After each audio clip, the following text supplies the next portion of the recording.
Let me give each of you then 1 minute to summarize what it is that you want us to remember as we're going forward in terms of these developing countries and what are reasonable expectations for our country and the world, both in 2009 and the years ahead, because I think that is going to be the way in which this debate gets framed.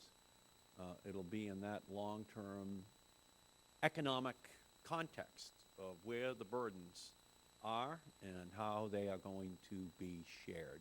So why don't we go in reverse order, and we will begin with you, Mr. Helm. This may not be a popular answer, but I think, Chairman, the key issue here in the negotiations is the financing.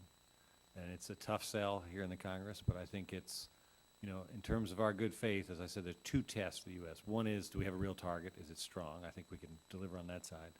And can we step up and show that we're willing to help? The developing countries feel that, the 1992 Rio Treaty and the 1997 Kyoto Protocol both said Annex 1 will pay, incremental costs. They'll contribute to this, this, and this. And the track record's been basically dismal, very little to show for it. And obviously we're in a tough financial time here in economic times. But I think we need to think of targeted ways that we can show good faith and move this ball forward. I think China is really ready to act. Mexico, Korea, Brazil, they're all ready. India I put in a different category, but the others are really serious. I think China will step up and outdo us if we show good faith. And I don't think it's about billions. It's about good faith and saying, yes, we'll help you with technology. We'll help you with capacity building, as my colleagues have said. So I think that's the bottom line. Great. Thank you, Mr. Helm. Mr. Lane.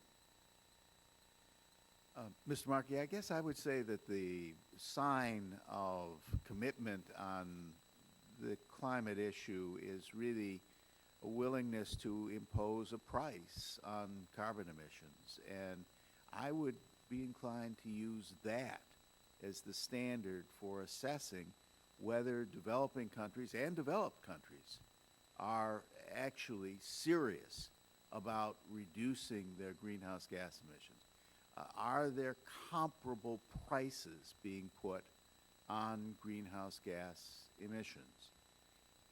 I don't think it necessarily has to be a high price to begin with, but I think we need to keep an eye on the relative prices and to make sure that ours don't get out of line with the rest of the world. I guess the only other point I would add to that is that it seems to me that this is likely to be an iterative procedure. We need to continue to monitor this and adjust our behavior to make sure that it stays in line with the behavior of our major trading partners. Using your measurement of serious, would you say that the price which is being set in the European community right now is serious? Yes, I would. I would point out that their price applies to only a relatively small percentage of their total greenhouse gas emissions, though. And it's important to keep in mind what emissions are covered and how much of a country's total emissions are actually being covered by the control system. But they're serious about the portions that they are covering. I believe that, yes.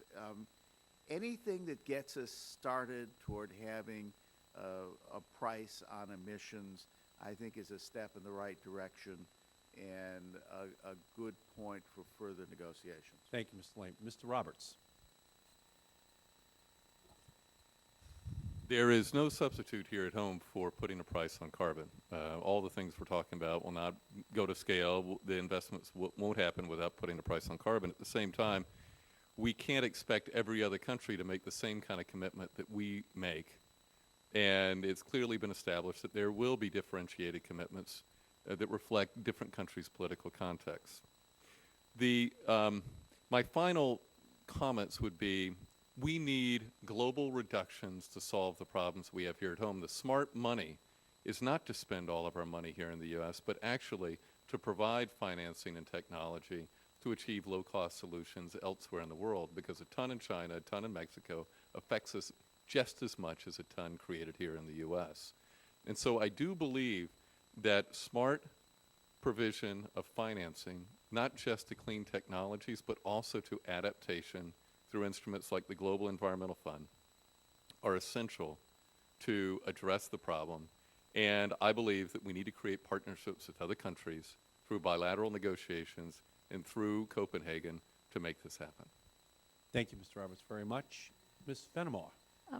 I would once again like to urge the committee to look beneath the negotiating posture of China to the tremendous progress that's already been made and the tremendous areas of common ground that exist between the two countries in order to break through the stalemate that's existed for so many years on climate issues. And a lot of the work that can be done should be going on now with bilateral dialogue. Some of the efforts are going on now is to bring together legislatures from the U.S. and China to talk about these issues.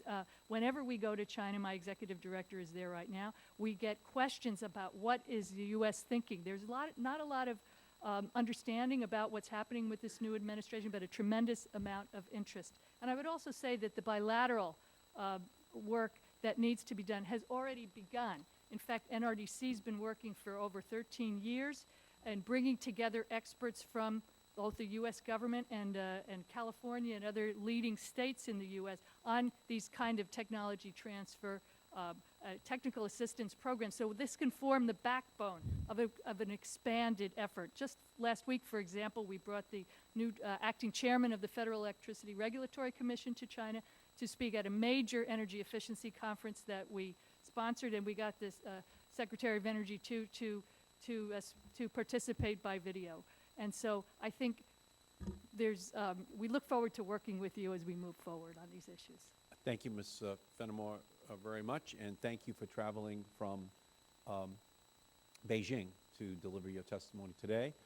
There's no evidence of any jet lag in your performance here today, and we thank you for that. So there is good news of a sort. We've learned that China's goal by the end of this year was to be the leading exporter of renewable energy technology in the world. That's good news, and of course, it's bad news, because that should be something that we're touting in the United States. Brazil has established a goal of reducing deforestation by 70%, and we've heard the litany. But at the end of the day, as our witnesses have told us, to construct a global treaty, we're going to need measurable goals that are accepted by all of the developing countries in the world as well. And that must be articulated in partnership with the developed nations. And the United States, in order to achieve this goal, must be a leader, not a laggard, when we reach Copenhagen. So that's the goal that the Congress has set for itself this year, to develop legislation that will allow the President to go to that negotiation as a credible negotiating partner with the other nations in the world. So we thank each of you for your testimony. With that, this hearing is adjourned.